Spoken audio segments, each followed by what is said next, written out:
Hello बच्चों, let's see this question.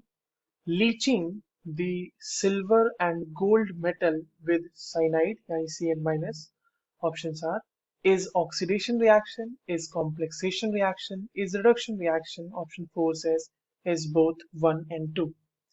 चलिए इस क्वेश्चन को सॉल्व करते हैं बच्चों, और सबसे पहले ये देखते हैं कि इस क्वेश्चन को सॉल्व करने के लिए हमारे पास कौन से की कॉन्सेप्ट का होना जरूरी है. देखिए, ये जो सवाल है ये हमसे पूछा गया है लीचिंग से, और लीचिंग एक प्रोसेस होती है which is use for concentration of ores.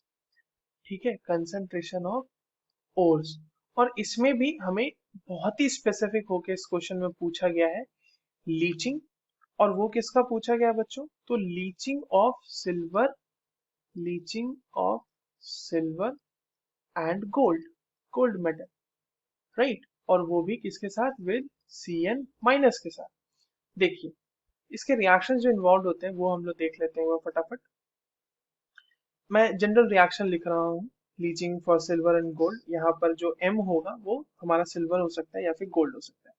So the reaction which is involve that is 4M, ये मेटल सिल्वर या गोल्ड हो सकता है, plus 8Cn minus aqueous plus 2H2O aqueous plus O2 gas. It will be forming 2 2 कह रहा हूं मैं, 4M Cn whole 2 minus aqueous plus 4OH minus aqueous. और इन सब में जो M होगा वो हो सकता है Ag और Au. ठीक है. अब देखिए, हमने यहाँ पे कॉम्प्लेक्स का फॉर्मेशन कर लिया, मेटल का यहाँ पे कॉम्प्लेक्स बन गया.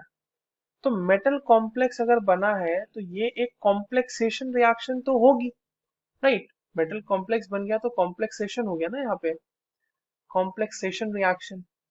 और एक चीज आप यहाँ पे देखें कि मेटल यहाँ पे जीरो ऑक्सीडेशन स्टेट में, क्योंकि वो अपने एलिमेंटल ऑक्सीडेशन स्टेट में, मतलब एलिमेंटल स्टेट में. यहाँ पर मेटल के ऊपर +1 चार्ज आ गया. क्यों +1 आ गया? क्योंकि देखो, M का अगर हम मान लें X, ठीक है, M का हमने मान लिया अगर X, तो साइनाइड 2 है तो -2 हो जाएगा. पूरे कंपाउंड के ऊपर चार्ज है -1. तो यहाँ से अगर हम देखेंगे तो X की वैल्यू क्या आ जाएगी? +1. तो +1. तो हम देख रहे हैं कि मेटल जीरो से कहाँ जा रहा है? मेटल +1 में, right, with the loss of 1 electron. तो this is also an example of oxidation. यहाँ पे ऑक्सीडेशन भी हुआ है मेटल का. और जो फाइनली हम बनाते हैं, कॉम्प्लेक्स बनाते हैं, उसको हम वापस से जिंक से ट्रीट कराते हैं ताकि हमें अपना मेटल मिल सके. और वो कुछ इस तरीके से होता है. एक रिप्लेसमेंट रिएक्शन करा देते हैं यहाँ पे हम. 2M Cn whole twice minus aqueous plus zinc solid, यहाँ से बन जाएगा Zn Cn whole 4 2 minus aqueous and plus 2M solid. तो हमें यहाँ पर से मेटल ऑब्टेन हो जाता है. This is the process for leaching of silver and gold. तो हमारे पास सही आंसर्स क्या हो जाएंगे बच्चों? देखिए, ऑक्सीडेशन हुआ क्या? बिल्कुल हुआ. कॉम्प्लेक्सेशन हुआ क्या? बिल्कुल हुआ. रिडक्शन हुआ क्या उसमें? नहीं, रिडक्शन उसमें नहीं हुआ मेटल का, है ना. मेटल का ऑक्सीडेशन हुआ. So the correct answer is fourth, both 1 and 2. I hope you understood this well. All the very best.